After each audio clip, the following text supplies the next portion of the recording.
पूर्वांचल की लोक संस्कृति और योग की कक्षा में आपका स्वागत है। आज हम कक्षा 8वीं का अध्याय 6 एक पहल पर्यावरण संरक्षण की ओर पाठ का भाग 3 पढ़ेंगे।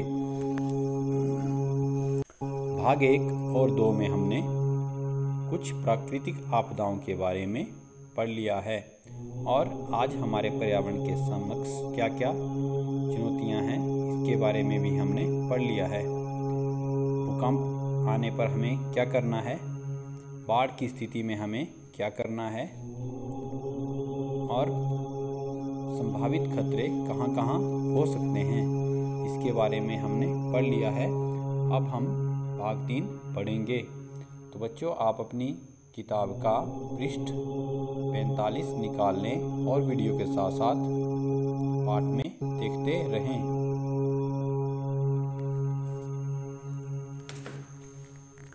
शिक्षक कह रहे हैं, महोदय ने आप सबको प्राकृतिक आपदाओं से बचाव के लिए बड़ी महत्वपूर्ण जानकारी दी। अब हम जलवायु परिवर्तन के बारे में भी इनसे बातचीत करेंगे। पिघलते हिमखंड, बढ़ता समुद्री जलस्तर, तटीय क्षेत्रों में बाढ़, तूफान, भारी हिमवर्षा, ऋतुचक्र परिवर्तन, सूखा, लू चलना, फसल नष्ट होना आदि जलवायु परिवर्तन के ही प्रभाव हैं।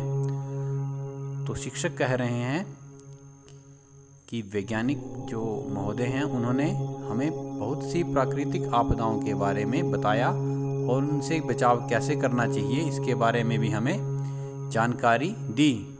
अब हम जलवायु परिवर्तन के बारे में इनसे बात करेंगे। तो जलवायु परिवर्तन से क्या क्या हानियां हो रही हैं, क्या क्या नुकसान हो रहा है। हिमखंड पिघल रहे हैं जिससे समुद्री जलस्तर बढ़ रहा है, तटीय क्षेत्रों में बाढ़ आ रही है, तूफान, भारी हिमवर्षा, ऋतुचक्र परिवर्तन, सूखा, लू चलना, फसल नष्ट होना, यह सब जलवायु परिवर्तन के ही प्रभाव हैं। तो वैज्ञानिक कह रहे हैं, हाँ गुरुजी, यह महत्वपूर्ण विषय है। वृक्षारोपण करना तो जलवायु परिवर्तन को सकारात्मक बनाने का मूल मंत्र है। तो बच्चों, यहाँ पर वैज्ञानिक बोल रहे हैं कि वृक्ष लगाना ही जलवायु परिवर्तन को सकारात्मक बना सकता है, यही इसका मूल मंत्र है।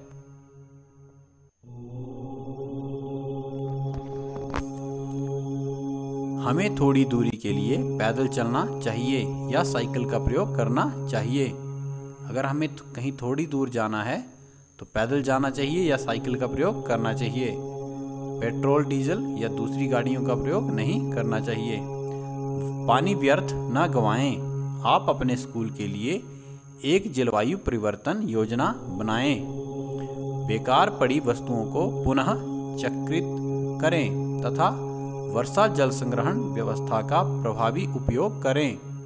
अपने घर व गांव में इसका खूब प्रयोग करें। ऊर्जा बचाने के लिए CFL, LED या सौर उपकरणों का प्रयोग करें। सार्वजनिक वाहनों का प्रयोग करें। प्लास्टिक के थैलों का प्रयोग न करें। तो वैज्ञानिक कह रहे हैं कि जलवायु में जो परिवर्तन हो रहा है उसके लिए आप विद्यालय में भी योजना बनाएं और जो बेकार पड़ी हुई वस्तु हैं उनका पुनः प्रयोग करें और वर्षा का जो पानी है उसको संग्रहण करें। अपने गांव में इसका खूब प्रयोग करें। CFL, LED, सौर उपकरण जो हैं उनका ही प्रयोग करें और ज़्यादातर सार्वजनिक वाहनों का ही प्रयोग करें। प्रयोग के पश्चात बिजली उपकरण बंद कर दें।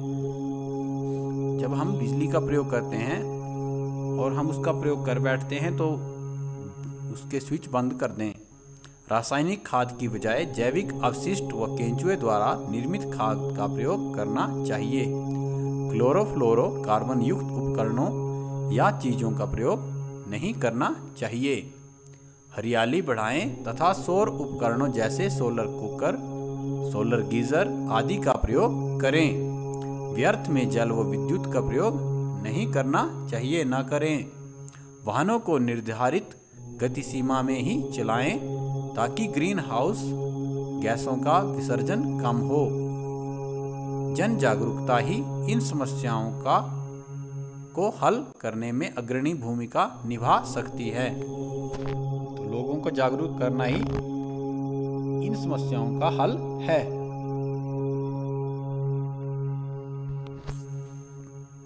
लोग जागरूक होंगे तभी इन समस्याओं से हम बच सकते हैं, तभी इनका हल हो सकता है। तो अच्छी आदतें बच्चों क्या क्या हैं? पानी के सदुपयोग के लिए प्रयोग के बाद नल बंद कर दें। नालियों से पानी के रिसाव की तुरंत मरम्मत करें। घर के व्यर्थ पानी का क्यारियों में सिंचाई के लिए प्रयोग करें। तो पानी का आपने दुरुपयोग नहीं करना है। बिजली के सदुपयोग के लिए बिजली के उपकरणों को प्रयोग के बाद तुरंत बंद करें। CFL, ट्यूबलाइट व अन्य कम बिजली खर्च करने वाले उपकरणों का प्रयोग करें। तो बिजली का भी आपने दुरुपयोग नहीं करना है, इसको भी कम से कम प्रयोग करना है। जब आवश्यकता है तभी इसका प्रयोग करना है। पर्यावरण में गंदगी न फैलाएं। डस्टबिन का प्रयोग करें। प्लास्टिक व पॉलीथीन का कम से कम पुनः प्रयोग करें। फैक्ट्रियों से प्रदूषण कम करने के लिए आधुनिक उपकरणों का प्रयोग करें। वाहनों में प्रदूषण नियंत्रक यंत्र लगवाएं तथा वाहन निर्धारित गति सीमा में ही चलाएं। धूम्रपान न करें। खुले में शौच न करें। पानी के स्रोतों को साफ रखें। पान व गुटखा दीवारों पर न थूकें। तो पर्यावरण में जो है गंदगी नहीं फैलानी है और पर्यावरण को साफ सुथरा रखना है। सब विद्यार्थी, हाँ श्रीमान जी, हमने इसके लिए प्रयास किए हैं। शिक्षक कह रहे हैं, महोदय, हमने अपने स्कूल में इको क्लब बनाया है।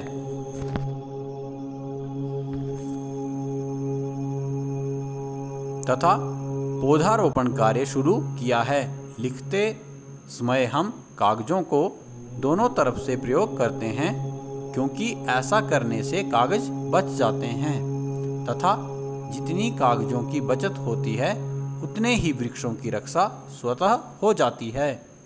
हम हर साल विज्ञान प्रोजेक्ट भी चलाते हैं। प्रदूषण के विभिन्न स्रोतों का पता लगाकर इनको बंद करवाने के लिए लोगों व सरकार की मदद करते हैं। तो वैज्ञानिक कह रहे हैं, पर्यावरण संरक्षण की शुरुआत घर से ही आरंभ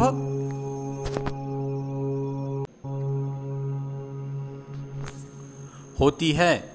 हमें अपनी आदतों व क्रियाओं को पर्यावरण मित्र बनना होगा। जैसे बिजली, पानी व भूमि का सदुपयोग करें। पर्यावरण में गंदगी न फैलने दें। 3R के मूल मंत्र पर आचरण करें। R1 रिड्यूस यानी कम करना। R2 रिवर्स यानी पुनः प्रयोग करना। R3 रिसाइकिल यानी पुनः चक्रित करना। शिक्षक कह रहे हैं, महोदय, हमारी यात्रा सफल हो गई। आपने हमें जो जानकारियां दी हैं उन्हें व्यवहारिक जीवन में अपनाएंगे तथा इनको हर गांव, हर व्यक्ति तक पहुंचाएंगे। तो शिक्षक कह रहे हैं कि हमारा दिल्ली आना और आपसे यहाँ पर मिलना सफल हो गया। आपने जो हमें जानकारियाँ दी हैं उसे हम व्यवहारिक तौर पर भी अपनाएंगे तथा हर गांव और हर व्यक्ति तक इस बात को पहुंचाएंगे कि पर्यावरण को बचाकर ही हम जीवित रह सकते हैं और इसका नुकसान करके हम अपना ही नुकसान कर रहे हैं। वैज्ञानिक कहते हैं, धन्यवाद, आपसे बातचीत में बड़ा आनंद आया। अब मुझे भी प्रयोगशाला में जाना है। अच्छा बच्चों, इन बातों को जरूर अपनाना ताकि हमारी पृथ्वी व हमारा जीवन स्वच्छ व सुरक्षित बने। तो बच्चे अपने शिक्षक के साथ परिसर से बाहर आकर लाल किले की तरफ प्रस्थान कर जाते हैं।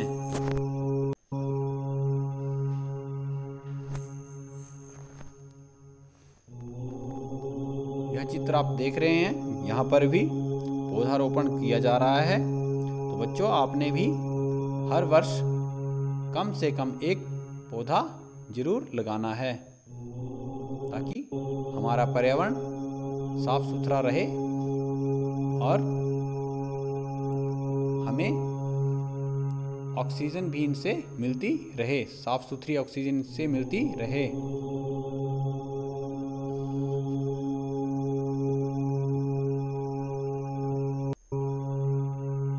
धन्यवाद। यह वीडियो आपको कैसी लगी यह आप कमेंट बॉक्स में लिखें और हमारे चैनल को सब्सक्राइब करें ताकि योग और लोक संस्कृति से संबंधित वीडियो जब भी अपलोड की जाए तो उसकी नोटिफिकेशन आप तक पहुंच सके।